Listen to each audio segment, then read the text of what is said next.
talk about local muscle endurance training and how to apply that to CrossFit. If you guys have been doing CrossFit for a long time, and even if you're brand new to CrossFit, there's one obvious thing that you can see, right? Power output is a very high demand and or a very high priority in our sport. And the rationale behind that is that we get an opportunity to have great results based on having that high intensity. So a lot of the workouts that we have are like 18.5, where we're coupling together a squat and a press with a pull, an upper body pull. So it's a thruster with a chest to bar pull up. Or it's a benchmark workout like Diane, where it's a deadlift and a handstand push up, right? These movements complement each other in such a way that the athlete can continue to keep moving back and forth. And usually the primary limiter for athletes that are at a regional or games level is usually the breathing, okay? But a lot of times, you day-to-day CrossFitters out there, and even a regional and a games athlete, have to find ways to develop local muscle endurance in order to push through limitations in a workout. And this time of the year, specifically as we gear into the off season or the summer months of the training season in CrossFit, if there is a seasonal approach that you may take, this should be one of your focuses. And the rationale behind this is for us to develop our ability to do bigger unbroken sets of things, from a deadlift to a thruster to a ring dip to a ring muscle up to a strict ring muscle up to a chest to bar pull up to a strict chest to bar pull up. You name it, any functional movement that we can possibly conceive in our mind, we want to be able to improve the overall work that we can do in one set, because as we do that and we still develop our lungs and our ability to cycle these movements, we are going to end up a better and more well-rounded athlete for the 2019 workout. And when Dave announces 19.1, you'll feel a little bit more prepared in at least what local muscle endurance might be asked of you in that test. So how do we do that? Most of you probably know how to train local muscle endurance if you've been in the Gold's Gym or the bodybuilder type gym atmosphere or Vasa Fitness or wherever it is that you train, by seeing like drop sets. You ever heard of a drop set? It's where you start at a heavier weight, you do a certain amount of reps, often to failure, and then you strip weight off the bar, and then you go again, and you strip weight off the bar, and then you go again. Unfortunately, this hurts really bad, but the results are really high, right? You're going to get great physique results, but also you're going to build a ton of work capacity. And the rationale is that you don't have to stop working and wait.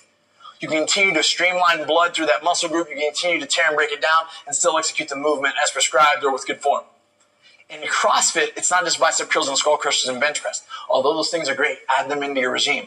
But I want you guys to consider things like a wall ball. An example of building local muscle endurance through drop sets with a wall ball might be that you take a wall ball, 30 pounds, to a 10-foot target, and you do 20 reps. Immediately on that 20th rep, as you hit the target, you already start to go down to pick up the 20-pound wall ball. So we've dropped in weight a bit, but now instead of 20 reps, we're going to do 25. We continue for 25. And on that 25th rep, as it hits the target and the ball's on the way down, you're already picking up, yes, a lighter weight, a 14 or a 10-pound med ball, and then you're going to go for a set of 30. The rule is all the reps have to be unbroken. After you finish that unbroken set, you're going to rest as needed. A lot of times what people want to do in the CrossFit space is get back to work too quickly. But again, the goal here is to accumulate a lot of volume as we descend in those weights. So if you go too soon, you're going to need to rest. If you rest in the middle of a set, we're going to lose that opportunity to create more of that lactate and pump those muscles full of blood to get the results that we're looking for. So consider that with wall balls. And guess what? A more devastating version, but even more results driven, is to do the same thing with thrusters. Instead of loading a 45 to get 135, load 315s on that thing. Go ahead and bang out a set of 15 to 20 reps, whatever you think is pretty challenging for you. Strip off 30 pounds. Hit 20 to 25 reps, strip off 30 pounds, then hit a set of 30 to finish. Again, try to keep the sets as big as possible. These things aren't just limited to wall balls and barbell movements, guys. The same thing can happen with gymnastics. Two key examples that I can think of are, and movements that often limit people, are something like a chest to bar pull-up. So maybe you start knowing that chest to bars is a weakness for you, and maybe the biggest set that you can get is 6, right? So let's say we start off with 6 chest to bar pull-ups. Then we might drop from the bar quickly, re-jump back up, and we go through a set of 10 to 12 regular kipping pull-ups. Still butterfly if you choose that route, but the goal is now we're only chin above the bar versus chest to bar. So it got easier, so you could go bigger and continue on.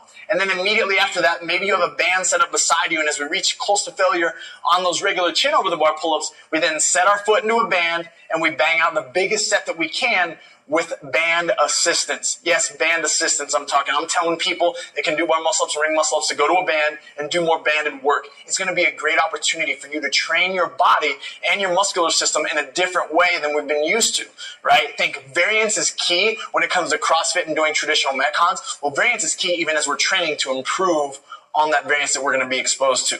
The last example that I give you is one for handstand push-ups, which a lot of you guys need. So we'll start at the most difficult version. For a lot of you, it might be a deficit. So let's pretend that we're working on max reps at a 6-inch deficit, or maybe you leave 1 or 2 in the tank so we don't reach complete failure. We strip away the deficit, and then we're strict against the wall for another 10 to 12 reps if you've got it in you.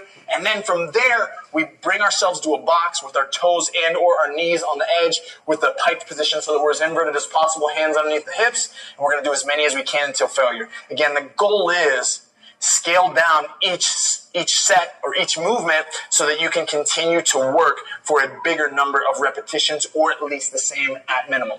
The goal is it should burn. You should feel like you're much more limited by your ability to contract those muscles and show the movement versus you're breathing in your lungs. And then you guys are going to build a whole new level of capacity as we enter into the 2019 season. So drop sets aren't just made for barbell curls and the good old-fashioned bench press. You can apply them to the CrossFit as well.